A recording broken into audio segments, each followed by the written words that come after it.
So although my approach wasn't quite as risky as Iran's, I was a basket case, and of course did the Rodan and Fields verbal vomit all over everybody when I started. Anybody else do that as well?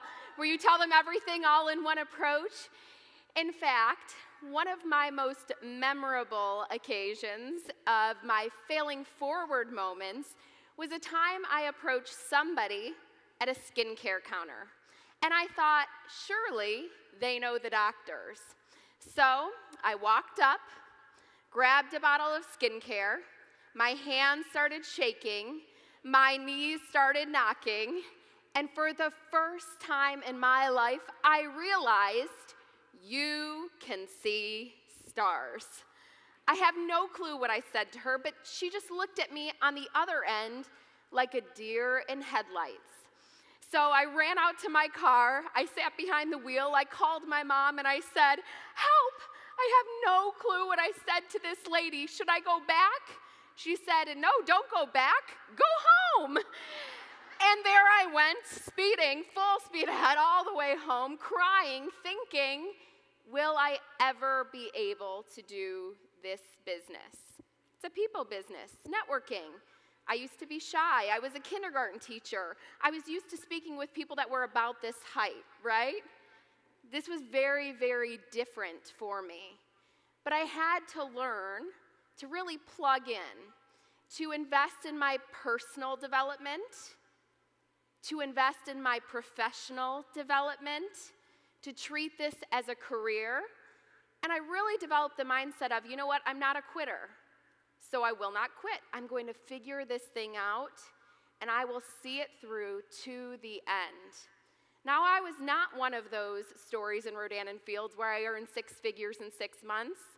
In fact, it took me a few months to really develop my team, get my first people going, and I felt like I was rolling a snowball up a hill where I was looking for people to join me, and man, I felt like I was working full-time hours for less than minimum wage. But finally, I got it. And I got to that place where I reached the top of the hill. And I had enough leaders running with me. And now that snowball is sailing all the way down the hill at a faster pace, collecting its own snow. And although I work hard, it's for more money than I ever imagined. Isn't that great? But here is the cool thing. You can have that too.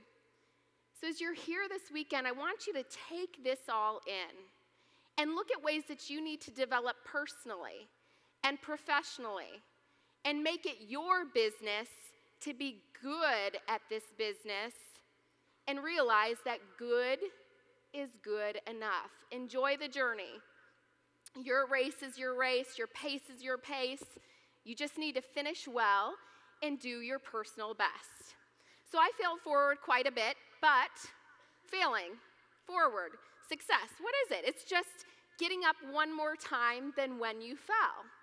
So every day it's about making decisions, daily decisions to plug in, to choose to do the things that I know will make me money in this business. We get paid to do 2 things. We talk about the products and the business. So it's an everyday decision, and Mary and Rodan are going to be speaking to you today about how to professionally communicate what it is that you're wanting to convey to other people. But as you do it, I want you to remember, you can't say the right thing to the wrong person or the wrong thing to the right person. You can work on posture, you can work on polishing your message, but you are like a waiter or a waitress pouring a cup of coffee.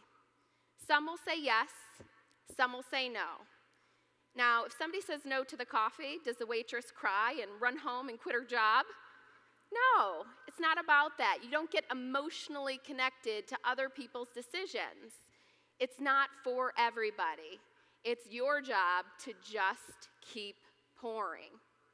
So Mary's going to talk to us a little bit about how we can do that and do it effectively. So enjoy.